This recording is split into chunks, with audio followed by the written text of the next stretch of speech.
Jadi luar biasa sampai bingung mau berkata-kata. Jadi oke.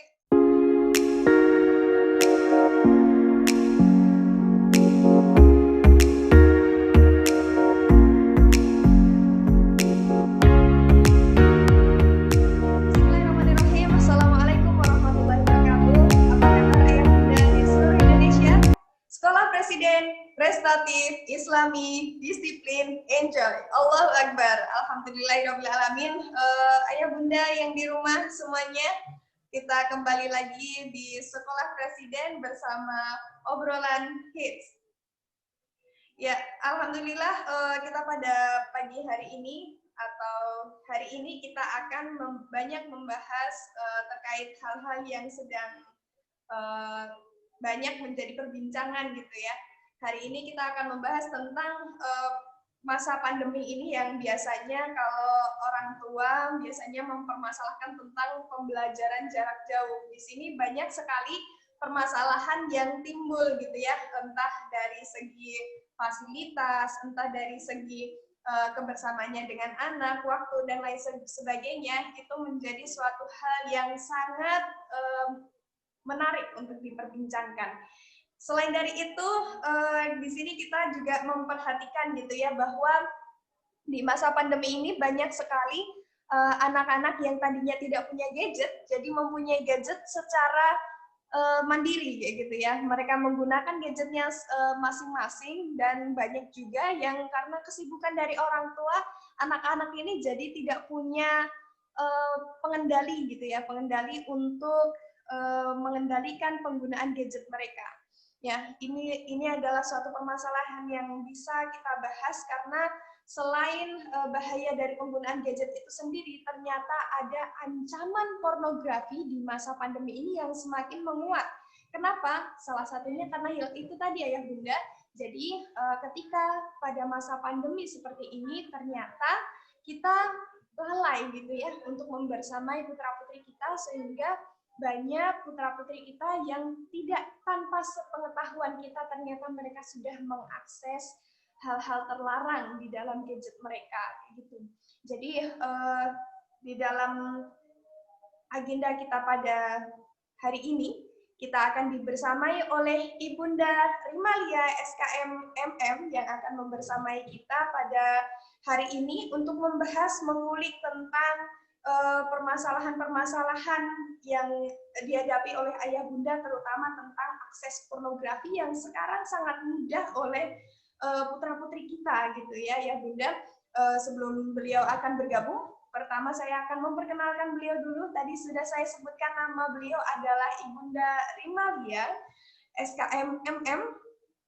Beliau tempat tanggal lahir di Muara Sabak, Jambi. Jauh ya, tapi kita datangkan di sini bersama kita semuanya untuk berbagi ilmu ayah bunda. Beliau lahir di tanggal 30 Mei 1976, alamat beliau di Jalan Dharma Bakti di Banjarmasin ya. Beliau aktivitasnya sekarang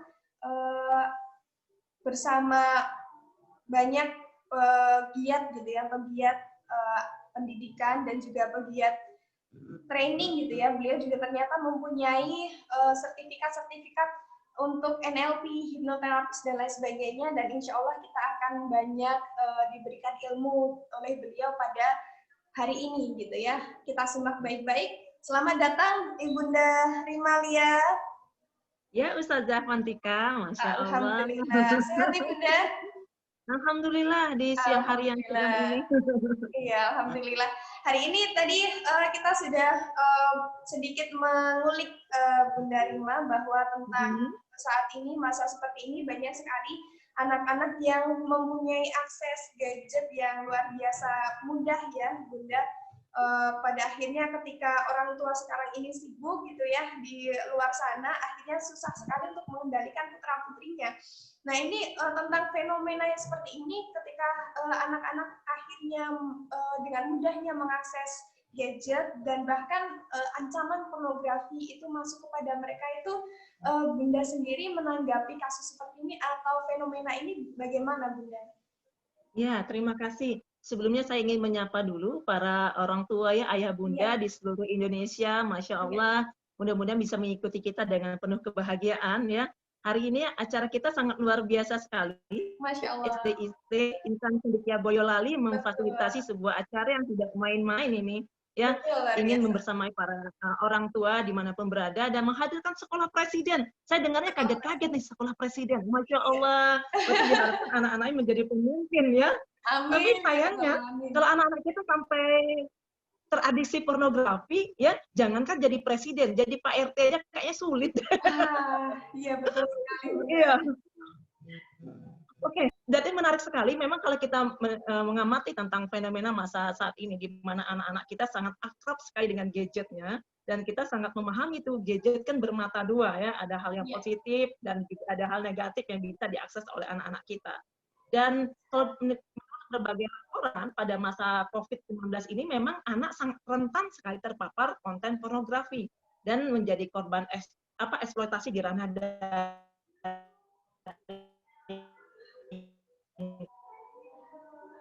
saya boleh mengamati online perlindungan perempuan dan anak. Kebetulan saya bekerja memang di Dinas Pemberdayaan Perempuan dan Perlindungan Anak ya Kota Banjarmasin.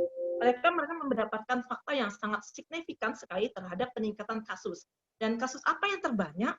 Ternyata kasus yang terbanyak adalah korban kekerasan seksual. Itu sampai 2,5 kali lipat dibandingkan korban kekerasan fisik ataupun korban kekerasan psikis ya.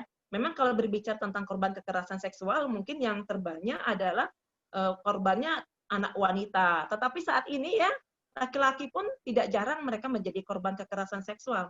Baru-baru ini kita disokkan dengan fenomena penggerebekan ya gay sekitar 56-57 gitu ya di salah satu apartemen di Jakarta Selatan ya. Dan memang mereka di usia produktif sih antara 20 sampai 40 tahun ya.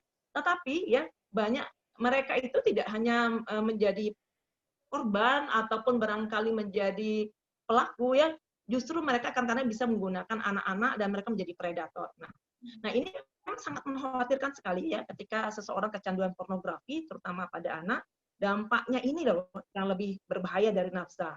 Jadi Iya. kalau kita ada situs porno nih terkenal di dunia, mereka melaporkan kebahagiaan mereka barangkali ya, bahwa akses seluruh dunia ini terhadap situs porno mereka selama pandemi ini naiknya nggak main-main sampai 57%. Bahkan statistiknya mengatakan akses pornografi itu paling banyak di jam-jam malam hari, yaitu antara jam 3 sampai jam 7 pagi ya, dan pada saat siang, jam 13 siang. Dan fenomena terkait dengan pornografi ini begitu sedemikian rupa mereka atur gitu ya, sampai ketika mencari kata kunci terkait dengan corona dan covid pun ya tersedia juga banyak sekali ya ribuan video porno yang bertemakan coronavirus ya yang ditonton oleh jutaan orang. Nah kalau kita berbicara terkait dengan wabah pandemi ternyata juga berdampak terhadap wabah pornografi. Dan sebenarnya sebelum terjadinya pandemi pun ya angka anak-anak kita yang mengakses pornografi ini juga sudah sangat besar sekali. Bahkan Kementerian Kesehatan itu mengatakan pada tahun 2017 mereka mengadakan survei, ternyata mendapatkan bahwa 94% ya siswa pernah mengakses konten porno. Ya, konten pornonya didapatkan 94% dari ya? mana? Ya, Kemenkes ya, ada dapat dari komik ya, kemudian dari game ya, game tentu saja terbanyak dari film ya, dari medsos ya, majalah gitu, dari buku-buku juga seperti itu gitu ya. Nah, jadi memang apalagi di saat wabah pandemi seperti ini ya, kalau jika anak kita tidak diberikan penguatan, memang mereka bisa jadi menjadi orang-orang yang sangat mudah sekali teradiksi dengan pornografi. Luar biasa banyak sekali ya Bun ya.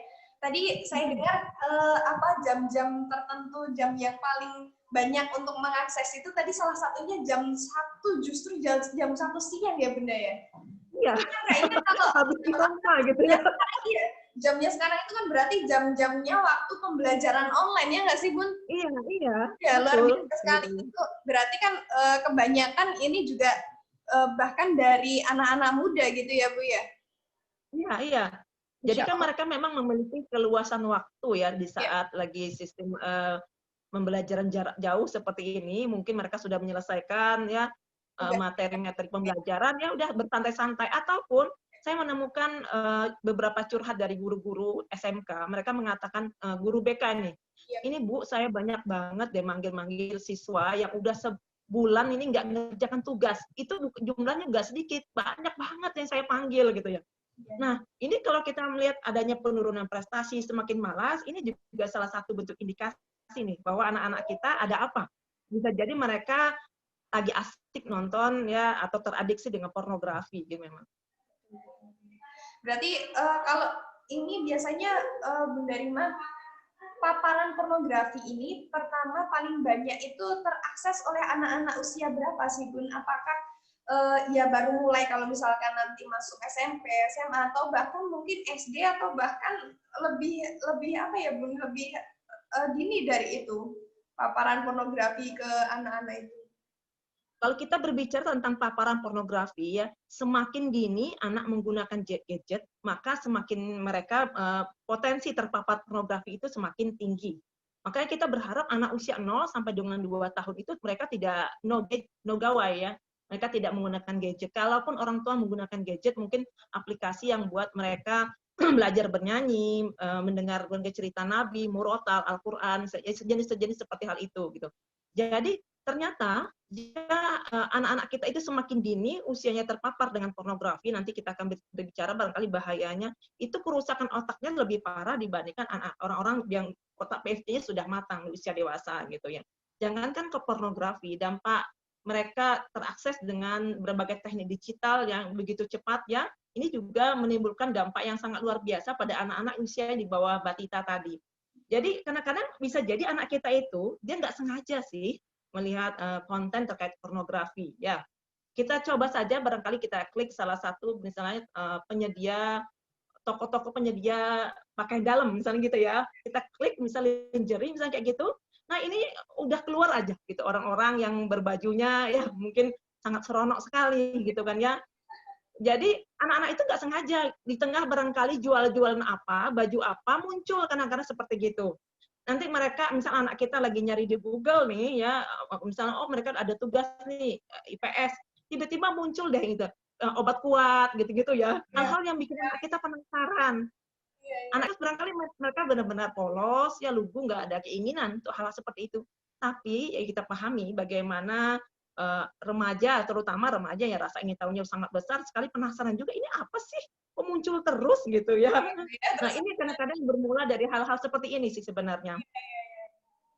Iya betul, luar biasa Bu. Jadi apa kalau misal melihat paparan yang seperti itu luar biasa banyak dan tadi dikatakan oleh Bunda Rima sendiri bahwa anak-anak yang barangkali tadi ya semakin dini mereka juga tidak bisa terlepas dengan paparan gadget itu sendiri. Cuman masalahnya kan sekarang di masa pandemi ini anak-anak juga tetap mau tidak mau tetap menggunakan gadget mereka gitu Bunda Rimalia. Ini merupakan suatu permasalahan tersendiri begitu ya untuk dunia pendidikan. Nah ini kira-kira bagaimana Bun kalau misalnya apakah paparan sedikit atau banyak untuk anak-anak yang berusia dini tadi ini sama ataukah ya ada apa ya tingkatan-tingkatan tersendiri gitu Bun? Ya, memang kalau kita berbicara tingkatan, barangkali ada level ringan, sedang, berat gitu ya. Kayak orang teradiksi pornografi gitu ya. Dan memang untuk membuat seseorang itu mendiagnosa apakah dia ringan, sedang, berat, memang diperlukan disiplin ilmu tertentu. Salah satunya psikolog yang akan mengecek gitu. Tapi mungkin kita bisa mengecek kita pada anak-anak kita yang barangkali mereka teradiksi pornografi gitu kan. Biasanya mereka itu ada 7 tingkatan. Saya pernah membaca 7 tingkatan adiksi pornografi ya. Ini ada pengarang buku yang mengatakan seperti itu. Tingkatan pertama ada mild exposure ya. Itu 1 sampai 2 kali dalam setahun. Jadi kalau orang hanya 1 sampai 2 kali setahun ini tidak mengganggu kehidupannya sehari-hari ya. Kemudian yang kedua gitu, mereka sesekali aja sih melihat pornografi, artinya mereka lebih dari 2 kali dalam setahun, tapi sesekali ada sih mereka punya ketertarikan untuk melihat pornografi. Nah, kemudian yang ketiga, mereka melihat pornografi itu dalam 1 kali itu dalam sebulan itu ada ya, setiap bulan itu pasti mereka mencoba untuk melihat gitu. Walaupun sesekali mereka itu nggak kepengen sih, tapi ada keinginan yang mendesak untuk melihat mereka tidak terkontrol lagi, akhirnya pengen lihat pornografi. Nah, yang keempat ada seseorang ya, dia sudah mulai menghayal tentang pornografi, ini udah level keempat ya, dia pengen banget berhenti ya, tapi itu lagi-lagi gitu ya, dia terjebak pengen lagi melihat gitu ya. Nah kemudian level kelima adalah bagaimana ketika seseorang itu pornografi sudah mempengaruhi kehidupannya sehari-hari, karena ternyata alokasi waktunya yang dihabiskan untuk melihat pornografi sudah terlalu banyak. Itu udah level kelima nih ya. Nah level keenam, jika dia melihat pornografi itu sudah benar-benar mendominasi hari-harinya, ya akhirnya kalau bagi anak-anak kita dampak sekolah, ya prestasi mereka menurun, hubungan dengan orang lain sudah mulai antisosial, mereka sudah mulai malas bergaul, anaknya sudah mulai terlihat temperamen, menarik diri dan sebagainya. Nah kemudian yang ketujuh ini ya yang paling mengerikan banget tentunya puncaknya yaitu bagaimana seseorang menjadikan pornografi itu sebagai tujuan utama hidupnya. Misalnya, ketika seorang remaja berkenalan dengan seorang wanita, ya, dia mungkin lewat sosmed segala macam, maka tujuan hidupnya berkenalan itu nggak ada lain, nggak bukan. Hanya sekedar bagaimana dia mendapatkan kenikmatan dari pornografi. Otaknya benar-benar lemarinya udah dipenuhi dengan hal-hal yang terkait pornografi. Jadi kalau kita berbicara tentang tingkatan, ya memang ada ya ringan, sedang dan beratnya. Kalau tadi ada 7 level ya, dan perbedaan tingkatan tersebut itu akan menentukan masyarakat kita nanti mengintervensi anak-anak tersebut. Ya, seperti itu, Ustazah. Masya Allah. Ini kalau misal sampai yang tahap ketujuh ini sudah luar biasa mengerikan ya Bunda Rimalia ya. Iya, gitu. Iya. Tapi ini yang Sebenarnya, ya. sebenarnya ketika seseorang itu sudah mulai menjadikan pornografi, misalnya 1 kali sebulan saja ya, itu sangat luar biasa sudah mempengaruhi kondisi hormonalnya sebenarnya ya. Mereka sudah punya lemari-lemari laci-laci di otaknya yang tersimpan tentang materi pornografi yang kalau mereka dalam kondisi tidak nyaman mudah sekali mereka akses sebenarnya. Ini kalau sebenarnya kalau sampai ke tahap 7 ini, misalkan tadi ya Bun ya, ada tahapan 1 yang pertama itu cuma 1 sampai 2 hari, 1 sampai 2 hari dalam sehari kayak gitu. Ada yang cuma sesekali kayak gitu. Dan kalau misalnya mencapai tahap ke-7 ini, apakah kalau misalkan 1 kali nonton itu biasanya kan ada ya Bunda ya keinginan untuk nonton lagi. Apakah kalau misalkan dari tahap 1 ini bisa nggak sih dihentikan sampai hanya tahap segitu atau dihilangkan sama sekali, atau ini tuh akan terus berjalan sampai di tahap yang mentok ini tadi Bun kalau sudah sekali terpapar oleh pornografi? Ya, peningkatan tahapan-tahapan tadi ya seseorang itu teradiksi pornografi adalah seberapa cepat barangkali seseorang, misal kalau seorang remaja dia menyadari wah saya ini kayaknya sudah bermasalah banget nih, kok saya mulai malas banget nggak belajar ya, saya nggak konsen, nggak fokus, saya kok hari-hari pikiran saya hanya seperti itu. Anak saya bercerita ya, kadang-kadang ada teman-teman mereka yang waktu SMP kerja kelompok nih laki-laki ya, ntar ada aja tuh 1-2 orang di antara teman kerja kelompok itu nonton video porno. Ya, saking mudahnya video porno itu sekarang itu diakses. Ya, bahkan kalau anak-anak sekarang itu ini juga kadang-kadang yang memicu kenapa video porno itu mudah didapatkan karena mudah sekali diakses. Nggak seperti dulu ya. 25 tahun yang lalu orang barangkali kalau ketahuan nonton video porno itu mesti pakai CD kan ya, ditonton di televisi ataupun di laptop. Jadi kelihatan gitu kan ya. Kalau anak-anak sekarang enggak, video porno itu mudah sekali diakses, kemudian mereka bisa pakai VPN dari luar negeri gitu kan ya. Jadi mereka mudah gitu. Nah, temannya itu kadang-kadang sudah habis teman yang asik bekerja ya mengerjakan tugas kelompok, ini asik nonton video porno itu nggak tahan lagi dah. Biasanya sudah pengen pulang. Temannya langsung bercanda nih, pasti deh udah tuh gitu ya. Udah bahasanya pasti pengen masturbasi seperti itu kan ya. Dan memang targetnya kalau orang-orang yang terkait dengan proyek pornografi, mereka berharap anak-anak kita itu masturbasinya itu keluar karena nonton video porno. Ini memang target tembak mereka ya gitu. Terutama anak laki-laki kita sih ya. Nanti kita cerita kenapa sih anak laki-laki itu mereka lebih mudah teradiksi dibanding anak wanita gitu. Itu ada juga seperti kerentanan di tubuh mereka gitu kan ya. Nah, jadi memang makin cepat kita menghentikan ya levelnya itu jadi semakin mudah. Insya Allah kita mengembalikan anak kita menjadi anak-anak yang memiliki karakter yang kokoh ya, mereka terlepas dari adiksi pornografi tersebut. Ya, mengerikan sekali Bunda. Saya tadi mendengarkan pemaparan dari Bunda Rima itu kayak merinding gitu loh Bun. Jadi ya ngeri sekali kalau berbicara tentang hal itu karena memang kita sendiri juga kadang belum tahu ya pertama kali anak-anak itu terpaparnya kapan seperti itu. Nah, ini kan merupakan problem tersendiri buat ayah bunda di rumah mungkin ya Mbak Bunda Rima ya. Jadi ketika anak-anak itu pada akhirnya mereka itu tidak mengetahui orang tua itu tidak mengetahui kapan anak-anak mereka itu mengakses pornografi. Nah, ini kan menjadi problem yang besar gitu karena orang tua mungkin tidak tersadar kapan harus menghentikan tahapan pornografi itu dari putra-putrinya kayak gitu. Nah, makanya kita pengen tahu nih Bunda, kira-kira ciri-cirinya anak ketika sudah teradiksi atau terpapar pornografi itu seperti apa sih? Ya, ada ini cerita menarik nih dari anak saya. Kebetulan anak saya itu suka seperti menjadi konselor sebaya bagi teman-temannya ya, gitu ya. Jadi dia itu suka berusaha masuk ke lingkungan anak-anak yang ya tengah-tengah, yang dia bisa memasuki anak-anak yang baik gitu, bisa juga anak-anak yang memang seperti ini, yang sudah mulai mereka terekspos, mereka benar-benar sudah mulai menyukai pornografi. Jadi ada fenomena yang barangkali ini saya berat juga sih menceritakannya, tapi ini perlu kita dengar bahwa seperti inilah terjadi. Ada sekolah SMP Islam terpadu ya, di mana kadang-kadang kita kan mengadakan mabit ya, Ustazah ya. Mabit ternyata apa yang dilakukan oleh anak-anak SMP tersebut katanya, teman-temannya katanya mereka itu dikiranya ambil wudhu di tengah malam rame-rame cekakak-cekici ketawa nyusun berapa orang, ternyata innalillahi teman-temannya itu melakukan masturbasi masing-masing sendiri ya di tempat wudhu. Jadi berjejer beberapa sampai cekakak-cekik ketawa-ketawa. Ya. Kemudian ada juga ini perlu diketahui oleh ayah bunda, teman saya seorang psikolog mengatakan dia mendapatkan klien di mana anak itu sudah aduh saya tuh nggak tahan lagi deh. Dia di pondok pesantren ya, di boarding ya. Mereka itu kadang-kadang mungkin ya bercanda gitu karena kan anak laki-laki itu kadang-kadang suka ya karena alat kelaminnya di luar, ini juga kadang-kadang membuat anak laki-laki itu mudah tergesek-gesek dengan alat kelaminnya sehingga menimbulkan semacam sedikit rangsangan dan stimulus. Ternyata ya hal-hal seperti itu mempengaruhi juga dengan anak-anak di pondok pesantren tersebut. Akhirnya mereka ini tanpa sengaja, ini bukan fenomena seperti LGBT, tetapi mereka itu saling menstimulus alat kelamin teman-temannya. Ya, ini di boarding school ya, di level SMA waktu itu.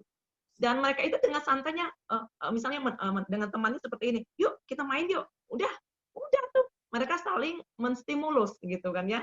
Dan itu mereka itu udah santai dah setelah keluar dari seperti itu gitu kan ya. Jadi mungkin kita demikian rupanya kah gitu ya yang terjadi pada anak-anak kita gitu. Inilah barangkali yang perlu dipahami oleh para orang tua ya ketika kita tidak bisa memberikan peran pengawasan hal-hal yang di luar pikiran sehat kita bisa terjadi seperti itu. Nah, seperti apa sih anak-anak yang kecanduan pornografi? Biasanya mereka itu cirinya khas banget, suka menyendiri. Mereka itu kayak nggak bisa lepas terus main gadgetnya. Ya, mau senang menyendiri siang malam, terutama di kamarnya berkurung deh gitu. Memang sih usia remaja mereka lebih suka ada hal-hal yang privat kan ya menyendiri. Tapi pada anak yang kecanduan mereka ini menyendirinya kelewat ekstrim deh biasanya. Dan biasanya ketika kalau kita ngajak ngobrol gini, mereka ini suka nggak bisa natap lawan bicara. Jadi sering gugup ya, jadi ketika berkomunikasi. Mungkin karena juga mereka selama ini suka menyendiri ya, mereka asosial, ini menyebabkan mereka jadi nggak luas ketika berkomunikasi. Dan biasanya juga prestasi di sekolah menurun gitu ya, malas belajar, nggak punya gairah mengerjakan segala sesuatu, kebiasaan-kebiasaan baiknya juga sudah mulai ditinggalkan gitu ya. Dan kalau seandainya orang tua nih coba-coba melihat gadgetnya, ini cemas banget mereka ya, khawatir banget seandainya bisa ngecek historinya apa sih ya yang dilakukan di YouTube ataupun di pencarian yang lain gitu kan ya. Ini mereka sangat cemas sekali kalau seandainya HP mereka itu dicek ya. Kemudian orang tua bisa ngecek juga anak-anak seperti ini kadang-kadang mereka suka berbicara jorok, berperilaku jorok. Misalnya anak kecil kita lihat anak kelas 6 SD kok suka narik-narik tali bra, nyenggol-nyenggolin badannya tertentu ya ke tubuh-tubuh orang lain. Ini ada apa sebenarnya gitu kan. Anak kecil sudah bisa seperti ini. Kok sudah kadang-kadang kita dengar ada hayal-hayalan tentang pornografi gitu ya.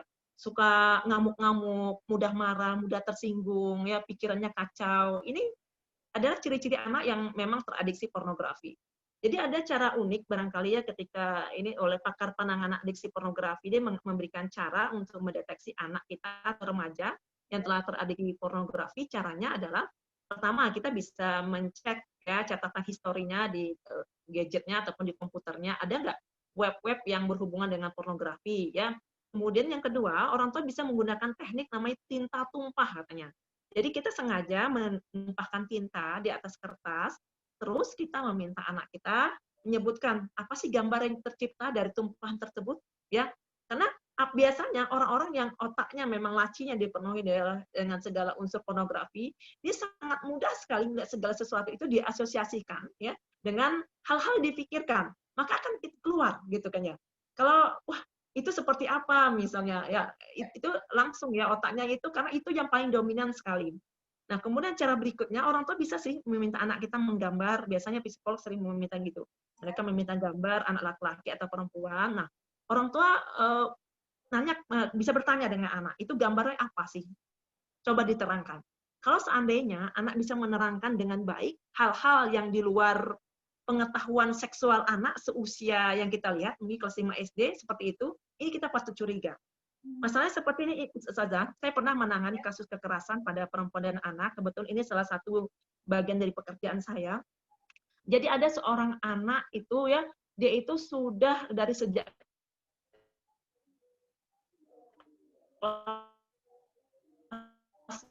benar kalian selama setahun 2 tahun dia aktif, cuma dia saya tanyakan sejak kapan dia mulai melakukan hubungan seksual. Akhirnya melakukan hubungan seksual di usia 12 tahun. Mengejutkan sekali kan, setelah jadi 1 tahun. Dan kebetulan yang saya tangani tersebut adalah anak penyuka sesama jenis, laki-laki menyukai lelaki, ya homo gitu. Dan memang panjang sekali ceritanya terkadang pola asuh dan sebagainya. Tapi saya melihat anak itu yang bikin kita tambah sedih ya, tambah kecewa adalah konten pornografi yang dilihatnya itu adalah terkait dengan konten yang hubungan sesama jenis.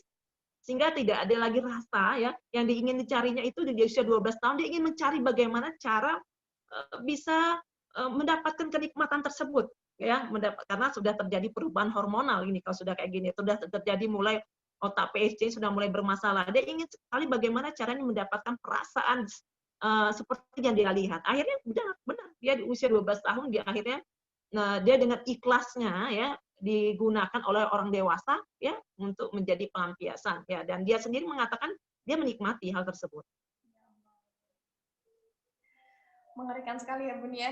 Jadi luar biasa sampai bingung mau berkata-kata.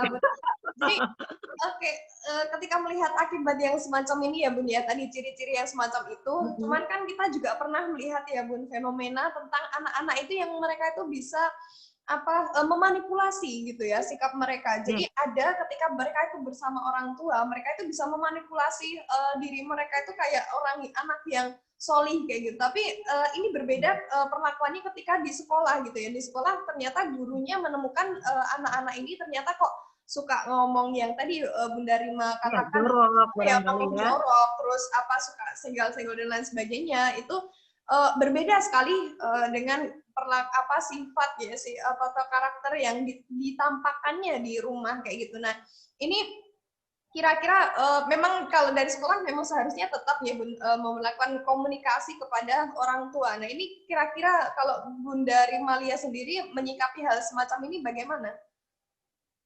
Memang biasanya para orang tua biasanya suka terkaget-kaget ketika mendengar laporan dari sekolah.